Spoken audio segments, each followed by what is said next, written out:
Hey everybody, welcome to Our Watch. I am Tim Thompson, and we've got a lot going on in the world. To talk to us about that today, I've got a human rights attorney. I'm going to introduce her in just a moment, but before I do, I want to encourage you to like this video, share this out with your friends, your family, your neighbors. More importantly, I want to invite you over to ourwatch.com. Would love to have you subscribe, become one of our watchmen. This is a way we make sure you get these videos no matter what. You know that social media is trying to censor us and even shut us down, and we want to make sure you get the truth. Best way to do that is go into ourwatch.com, become the subscriber there. We also want to make sure that you get emails and up-to-date things on everything going on in your area and how you can actively take part in taking back our country. So, like I said, a lot is going on. To talk to us about that is a human rights attorney, Leigh Dundas. We're so glad to have her with us. Leigh, thank you for being here. Thanks for having me, Tim. It's a pleasure to see you again. It is a pleasure to see you again as well. I've seen you at so many different events, but the last time we actually spoke, I got arrested, and I didn't get to talk to you after that. We were up at the state capitol in California, Sacramento. I was in your boat, and good times. Yeah, it was good times. You know, that was right at the beginning of the shutdowns. I was up there as a pastor speaking on behalf of churches, saying you can't shut down the church, trying to tell pastors and Christians across our state that they got Romans 13 wrong. Romans 13 is this verse that talks about submitting to the governing authorities. But yeah, I challenged people to know that there are countless stories in the Bible where good men and good women went against the government with God's approval, and it was a blessing for the many. But you were up there as a human rights attorney speaking, and you didn't get arrested, thankfully, that day, but I did, and it was not a good experience. I can imagine. Typically, being arrested is not a good experience from what I've heard. You know, I've been a chaplain for Riverside County Sheriff's Department for 12 years, and I had to call the sheriff and tell him, hey, I got arrested. This was not fun, but I was so glad to get to know you that day. Why, if you don't mind me, not to flip the tables on your podcast here, but remind me, because I think 32 or 34 people were arrested that day, if I 32, recall. And for the crime of sitting, on our state capitol where it was not blocked off, much like January a couple of years ago. This was prior to that. We'd been invited onto Capitol grounds. We were there lawfully. People were there peacefully, holding little signs like we were in North Korea or Cuba saying, let us work. I mean, we were exercising our First Amendment right.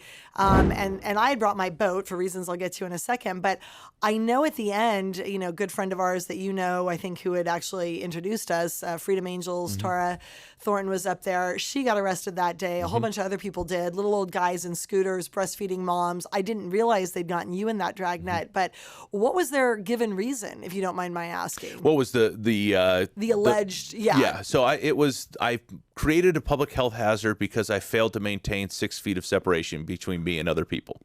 That was the charge. Gosh. Yeah. Wow. Well, Yep. that's special. Yeah. So, on that 6 foot thing, as you probably know, but maybe some of your listeners or watchers don't, social distancing is a euphemism for social isolation. Right. And it is the single most effective psychological tool to break down another human being in the playbook. In, I believe it was 1951, the forerunners to our CIA, the military doctors that later were rolled into the CIA, met with their counterparts, British doctors, military doctors, and Canadians at the Ritz-Carlton in Montreal. And their mission that day was to figure out the most effective way to break down another human being. And as a result of that meeting, they commissioned studies over the succeeding, couple of years there. And they tried all different sorts of things. It was loud music, keeping people awake at night, depriving them of water, depriving them of food, straight up physical torture, beatings. And at the end of all of that, wouldn't you know that the single most effective way of breaking down another person on this planet is none of that. It is social isolation and distancing. And I know that our government knew that. It's known that for 70 years. It's why we do what we do with the CIA. It's why we do what we do in Gitmo. It's why we're supposed to have rules against beatings and social isolation. But it was social isolation that screwed with people's minds more than almost anything else. And Senator John McCain came back from Vietnam having I think he was held for 5 or 10 years, I forget. Half of that was in solitary. I mean, a long darn time. And to give you some context, the UN now prohibits, I think it's the UN, one of the international tribunals that I don't have much respect for anymore, but nonetheless, back in the day when they were respected, prohibit more than 15 straight days of isolation, calling it cruel, inhumane, unjust torture, essentially. Yeah. And anyway, back to Senator McCain, he came back and he said, basically, you can break every long bone in my body every day of the week and twice on Sunday, but whatever you do, don't separate me from the rest of humanity again. That's how effective it is. And that is why we had 11-year-olds who were blowing their brains out on Zoom school right before Christmas that year, because we were doing to our children who were put here to protect, we were perpetrating against them. We were allowing our governments to perpetrate against them, keeping them in their rooms, depriving them of interaction with their parents, with other adults, with their teachers, and most importantly, with their peers. And shock of shockers, a lot of kids couldn't take that kind of torture.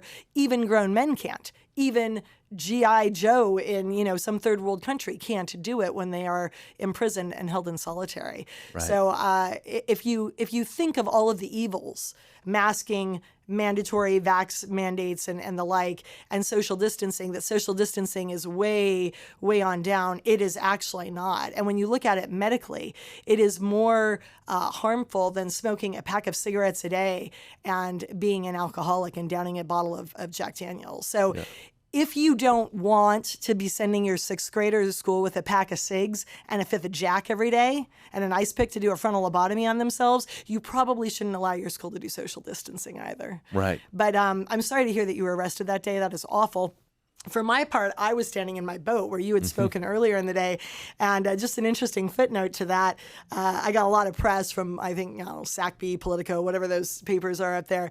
And they're like, wow, some protester brought her boat as like a gimmick. And I looked at my husband when I saw the headline. I'm like, the heck you say? That wasn't a gimmick. That was a person I've spent a good portion of the last 10 years rolling with Navy SEALs in third world countries, most of which are communist countries, banana republics in Southeast Asia, fighting the child brothels. And one of the regions that we work in is bombed daily. The first year I did work there in 2013, we had 330 bombs go off. It was literally a bomb a day. From the radical Muslim jihadi bomber training terror camps that are across the river that literally bomb over the river and use the brothels as bombing practice.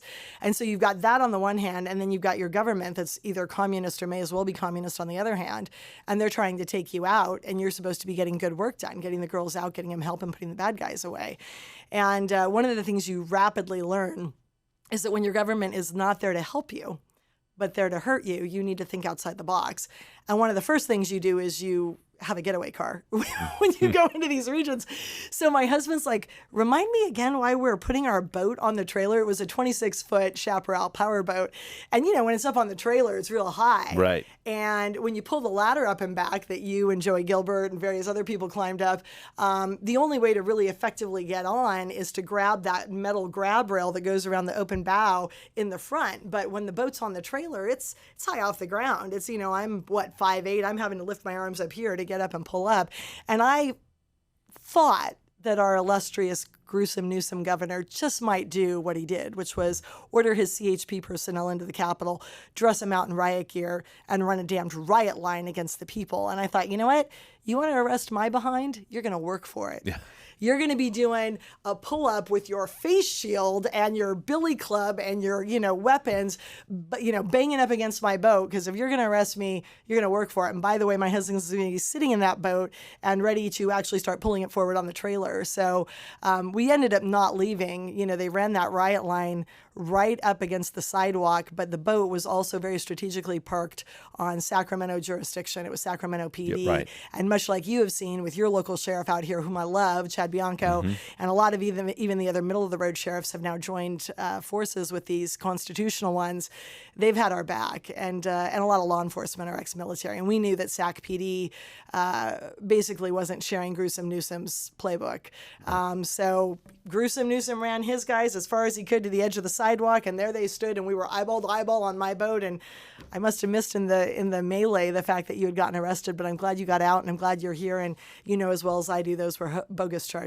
Absolutely, they were bogus charges. It's First of all, you can see in the video of me being arrested, they go, there he is. They're pointing me out, reached over the line, grabbed me, and pulled me in. Right. So I wasn't failing to maintain 6 feet of You were distance. targeted. Yeah. Yeah, right. So they encroached on my 6 feet. They didn't give me the 6 feet. So it was bogus charges. The DA dropped it the day before I was supposed to be back to show up in court.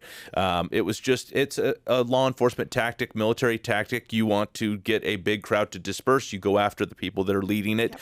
You know, you were in a boat. They couldn't get up to you, but they got to me and some of the Freedom Angels and several other speakers. And what happened after that?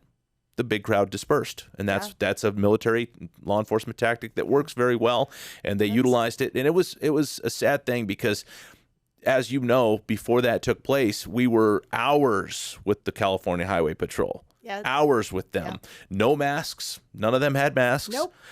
It was, and the way I described that day, it was like 4th of July without the beer and the steaks. Yep. You know, everybody was having a good time, waving their flags. Yep. Having a great time, and then Newsom decided, you know what, I've had enough of this. He got the sharpshooters up on the roof, called out the helicopters, called out the riot gear, and made it look as though we were there against the police, which wasn't anywhere close to what was going on. We were there against him. Yes. Well, but in doing that, I was there against him. Right. I was there against his shutdown of trying to shut down churches. As we all were. Yeah. And he overplayed his hand that day because it made national news, and he began to look like the dictator that he is in the eyes of everybody. And that is what starts to really shift hearts and minds. When you look at the civil rights movement, there was a sea change when you started seeing little black children at the butt end of fire hoses, billy clubs, German shepherds. They're out in the street. They're obviously being ill-treated. And, videos, they say pictures worth 1,000 words, rolling videos worth, I'm sure, 1,000,000 words. Yeah. And when you start getting photos and video like that, you start to look like the dictator you are. And he was, he was taking a page from the Nazi playbook. So many people don't understand that Hitler didn't start by baking people in ovens. That's where he ended. Hitler started, if you Google it. You can, and you don't even need to DuckDuckGo it. You can still Google it, last I checked. He started by closing non-essential businesses. And that was the actual term he used in German, closing non-essential businesses. And then he moved on, of course, to defunding the police that actually cared about human rights and installing his own SS, basically. And then he installed a censorship machine. And his minister of war at the end of the war was heard to say that basically Hitler didn't win the battles he won because of the bombs that he wielded. He won the battles he won by brainwashing and censoring the public, the good German. And to that end, early on, he and his PR minister, Joseph Goebbels, decided they were going to give out radios and loudspeakers to every family in Germany, to help the little people. They're not there to help you. This is Ronald Reagan. If the government's there to help you, run the other way. Right. But they gave away all this new technology at the time. And it was like, oh, it's to help you. No, it was to brainwash you, right? And in the beginning, it was merely a crime to listen to the BBC or any broadcast that was purveying truth like you are here.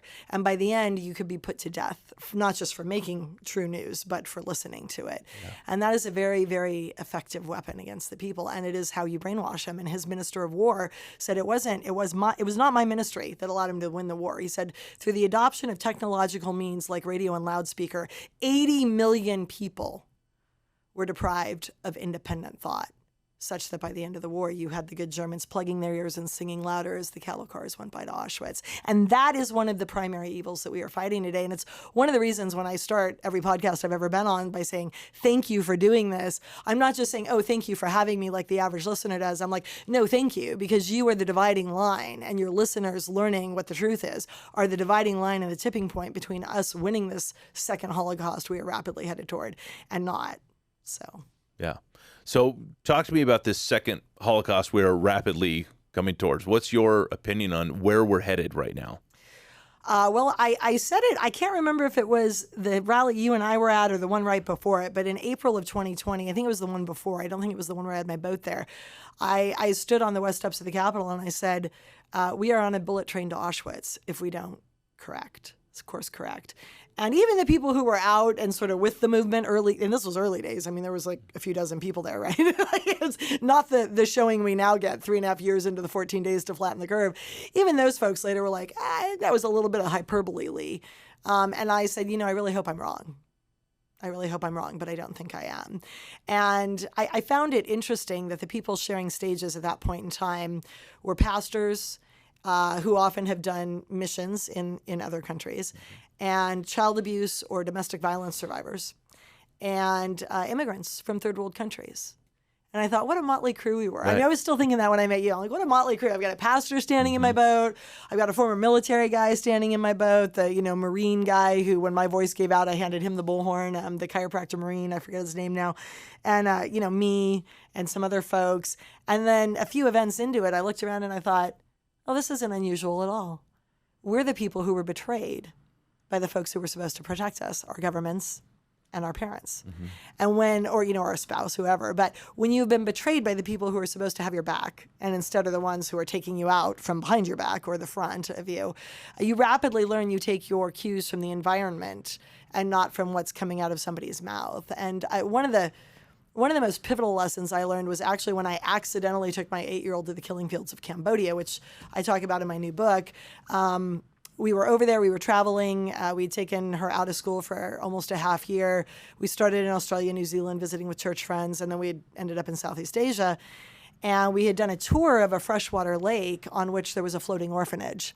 When natural disasters come through, typhoons, families are wiped out, one kid survives, they end up on this barge. It's a bunch of Mark Twain style, like wooden slats that are, lashed together with a hut on top. It's not, I say houseboat, you think like Powell Houseboat. It's not like Powell Houseboat. And we're doing this tour, and we're about to get back in the canoe to leave this orphanage, and my husband plucks at my elbow and he says, look over here, she's about to say it again. And I was trying to get my daughter into the tiny canoe off the platform we'd been on with the orphans. And I'm like, I was kind of upset like you get with your spouse sometimes. I'm like, hey, honey, what? And he goes, she's going to say it again. And I look at where he's pointing, and up against our canoe that we had used to get to the orphanage that we were about to get back into to go home, a tinier, littler canoe had come, alongside of us. And there was a woman who looked twice as old as me, but probably was about my age, spent her whole life, obviously, in the brutal Cambodian sun, and she had a baby, toddler, maybe a year and change, that was standing in the end of this canoe, pretty much naked except for the diaper, and sucking on a bottle of dirty lake water. Right? That was her sustenance. And she looked at my daughter, who was 8 at the time, dressed head to toe in pink, as it was her favorite color that year, and looks back at her daughter, and then she looks at me, and she leaned forward and she said, $1,000 you take? As she pointed at her daughter. And my daughter leaned over as she's getting in the canoe, and she goes, I heard her intake of breath. She goes, Mama, did she just offer to sell her baby to you? And I said, I believe so. And as I turned back a second time, she repeated it for now the third time. She said, $1,000 you take. Thank God I didn't have $1,000 cash on me, or I would have bought a child, which I can assure you is not the way to handle child sex slavery and poverty in third world countries. But it was a really, really telling moment. And that combined with what our tour guide said next, he goes, have you visited the killing fields? The reason people are trying to sell you their children is they are just that poor. Have you visited the killing fields? They're a half hour outside of where you're staying in Phnom Penh, the capital of Cambodia. And I said, no, I haven't been there. But if memory serves, isn't that where a quarter of your population was executed at point blank range and face down into shallow graves when I was a child in the 70s, when Pol Pot came to town and did a communist overthrow of your government? And he said, yes, but right now it's just a bunch of overgrown fields. It looks just like a field in California. Nothing scary, really. He did not tell me about the monument at the end of the self-guided tour through the fields. And for my part, when I did in Cambodia a Google search, it didn't come up either. So off we go, my husband, my 8-year-old and I, and we do this self-guided tour of the killing fields.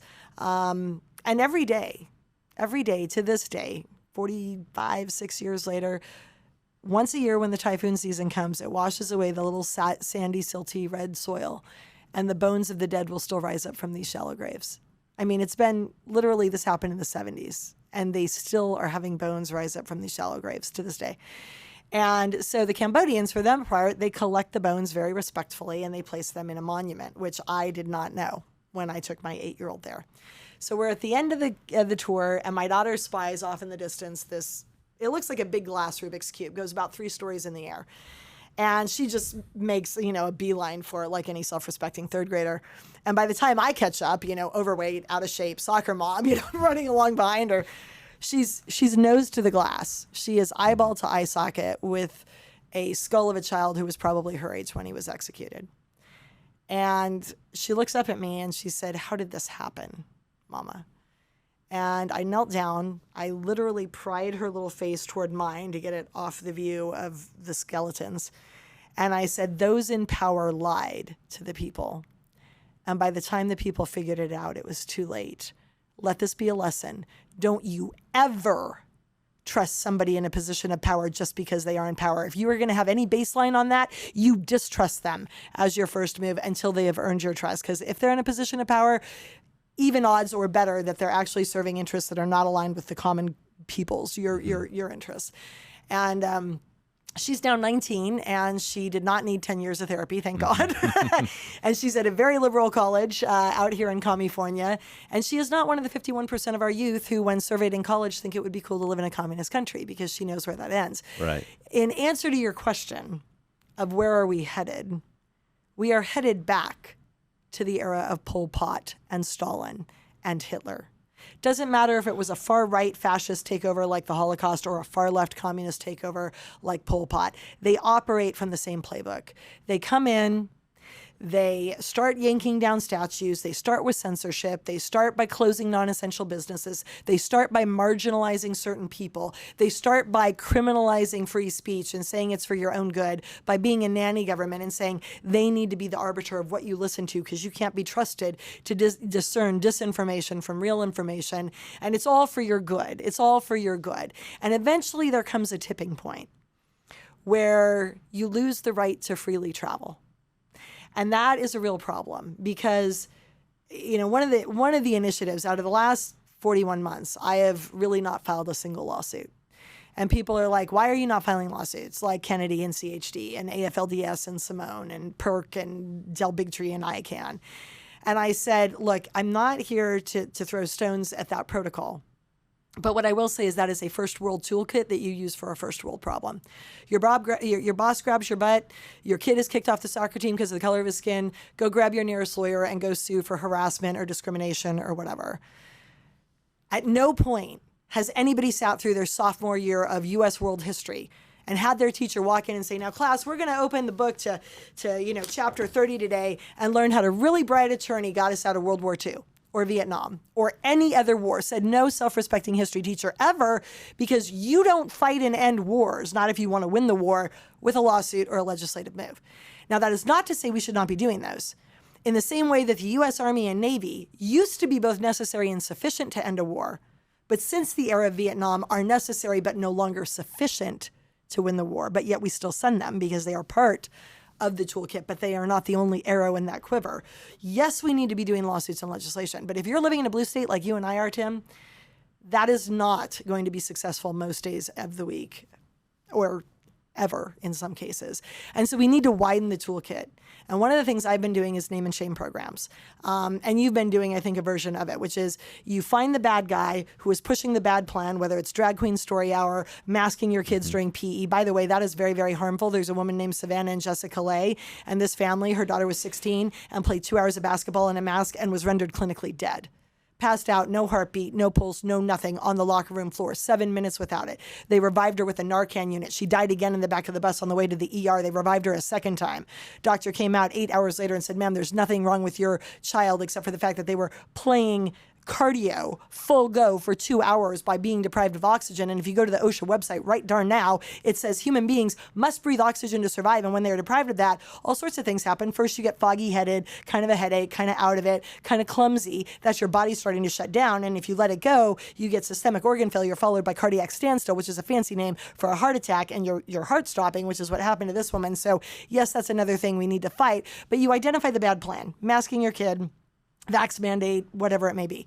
You find out the guy pushing the bad plan. There's a board, yes, but there's 1 or 2 ringleaders, just like mean girls in high school. Mm-hmm. And then you take them out. And I don't mean this violently. That's illegal. Don't do that. Right. I mean, you find out what they've done wrong. Are they being unethical? Are they being illegal? Did they cheat on their taxes? Did they cheat on their wife? Anything that makes the average citizen who is a good egg go, "Ooh, I didn't know they did that. Yeah. They should not be in that position. And then you let the good citizens do the rest. You let them flip the board and put good people in those positions. Right. But one of the reasons I have been pushing the name and shame programs, pushing the bully your bully program, where I asked after the weekend you got arrested, I had urged the counties to just reopen. I said, you can just reopen. It's perfectly lawful. Don't wait for Newsom to tell you can. Well, he went back to him and he said, if you reopen without my blessing, I'm going to withhold 12 months of state funding from your county. So the 5 counties that had agreed when we were up there to give it a whirl were like, oh, I don't know. And I said, you know what? 2 can play this game. I'm going to find a bigger bully than Newsom. I had heard Trump and Barr say they were going to jawbone out-of-line governors. I wrote him a little love letter. I said, hey, I got a candidate for you. His name is Gruesome Newsom. And we simply ask that what's good for the goose is good for the gander. If it makes good on his threat to blackmail the counties into not reopening, which they're constitutionally allowed to do by withholding all state funding for a year, we just ask that you do the same and withhold every inch of federal funding for a year straight. By the way, 55% of our budget here in California comes from the feds. So I sent that letter. I got it delivered to Trump and Barr. And the night after he announced the red light, green light program, where he had said, oh, just kidding, we're not going to reopen. Now we have a new metric we have to meet. Monday night, 4:47, 1 business day later, he was reversing that. And all the mainstream media were like, what the heck happened? And I'm like, yeah, find a bigger bully like I did to bully your bully. It works. But back to, I told 3 stories in one story and then I'm going to shut up. Back to where I jumped off. One of the most mission critical moves that I think I've done that's an outside the box, not piece of lawsuit or legislative moves over the last 3 years, was when they threatened to do vaccine passports in Orange County. We were their testing ground. We're always their testing ground. They know if they can flip a large conservative county, they can take all of Cali. If they can take Cali, they can take the nation, and so goes the world. So we are ground zero. We were the first to be hit with that. We were the first with the mask. We were the first with everything. And they said, you know what, we're going to do this digital passport. And I went and gave him heck on the mic, and I said, no, you aren't. This is the worst of Wells and history and Rosa Parks and second-class citizens and Warsaw Ghetto and, all of the sci-fi fiction writers. What the heck are you thinking? Even the Democrats don't want to be flashing a passport everywhere they go. And our largely Republican board called up the LA Times and had a hit piece done on me. And I said, and called me a Nazi for them, calling them Nazis, basically. And I said, you know what? I'm going to get me a Holocaust survivor because you need to recognize when you're not the best mouthpiece. And I found Vera Sharov's phone number. She lived ages 3 to 8 in a concentration camp. I called her. And I said, what do you think of this plan? She said, oh, that is a Nazi plan.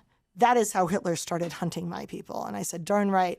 Would you give me a 30-second soundbite? I promise you I'll make a TV commercial, and I will, in a last-ditch effort to stay out of Warsaw Ghetto 2.0, raise the money to run it on the Orange County airwaves. And she said, you call me back at 6 a.m. your time tomorrow, and I will give you that soundbite. And boy, did she. That woman gave me 3 30-second cuts with 0 verbal crutches and then said, good luck, God be with you. I'm off to a charity gala. I ran it downstairs. I had my husband make a TV ad. I got a quote from CNN, Fox, and MSNBC. It was going to be $250,000, which I didn't have at the time, to run it. And I said, well, I'll raise it. And my advertiser lady goes, here's the bad news, Leigh. They need the credit card to hold it right now or you're going to lose the ad space. And I said, here's my credit card number. And then I went downstairs to my husband for the second time in as many minutes. And I said, hey, babe, I know you're a doctor, and I just asked you to pretend to be Del Bigtree and make me a TV ad, which always precipitates World War III in our marriage. And then I was like, and I just ran $250,000 on our gold card. And he looked at me and he said, are you high? We haven't worked a single day where we got paid for it since March 14th of 2020. This is now May of 21, almost June. And he said, and our Amex bill's due on the 18th. You really think they're going to back your play? Orange County's going to back your play and refill our coffers? And I said, yes, I do. I'm stepping out of the boat in faith. And one of 2 things is going to happen. They're going to back this play and we're going to stay out of Warsaw Ghetto, or they're not. And it won't matter that we had to file bankruptcy and we have a 300 credit score instead of an 800 one, because we will be living in a FEMA camp before the end of the year. Yeah. And it won't frickin' matter. And I am proud to say Orange County backed the play, and we ran that TV ad every hour on the hour on Fox, CNN, and MSNBC for 1 week straight. And when we got to that board meeting a week later, because I'd run a banner that said, if you're on my side of the Mississippi, I don't care what state or county, come help us. And that's the other rule. You got to help your neighbors. Right. You don't need to just pull from Temecula to flip the board. Pull from Orange County, pull from LA, right. Pull good patriots from anywhere, right, who care about God and country. And we had over 2,500 people there, and that board walked out midday and they said, we know we're done. We can't afford this disruption to democracy. Yeah. And I'm like, this ain't a disruption. This is democracy in action. Right. And that is how we win the war. But this is what's happening to us. Canada yesterday turned off everybody's debit card for a day, just for kicks and giggles. after, giving a warm welcome to a guy who was a member of the SS and had fought Russia for the Germans after giving Zelensky another 300 mil. Yeah. Like, this is what's going on in North America right now, and the same is happening here in different ways and shapes, and we've got to hold the line, and if we do, we'll win. Yeah. But hold the line we must. We must. We just have a minute left. I want to ask you real quick, your book, how can people get it? Yes. Thank you. I forgot I'd written a book. Yes. It is called Just Stand Up, My Fight for Freedom from the Brothels of Asia to the Streets of America. I talk about all the lessons I learned fighting third world governments in communist countries and what the takeaways are that your listeners can use to secure their neighborhood, their city, their town, their state. And you can find it at my website, which is leighdundas.com. I have extra letters in my first name. My mother made it confusing. It's LEIGHDUNDAS.com. If you go there, you can get a copy. And I promise, I will use it to replow that money back into the freedom fight and continue to do the good work, fighting not just for kids who are enslaved in brothels across the seas, which is what I used to do, but also fighting your children, for your children, my children, and all of the children of the world on the more basic issue of staying out of FEMA camps, because we can't afford a second Holocaust on our watch. We cannot. Well, thank you very much for that. I'm going to put the website into our notes so that way people can go and get it. And I want to thank you for everything that you're doing to stand for freedom here in America. Leigh Dundas, human rights attorney, thank you. Thank you for having me. All right, and I want to thank you all for joining us. Again, if you like this video, share it with your friends, your family, your neighbors, and more importantly, go to ourwatch.com, subscribe there to become a watchman so that way you can always get the truth. Until next time, we are grateful for you. God bless you. We'll see you right here on Our Watch with Tim Thompson.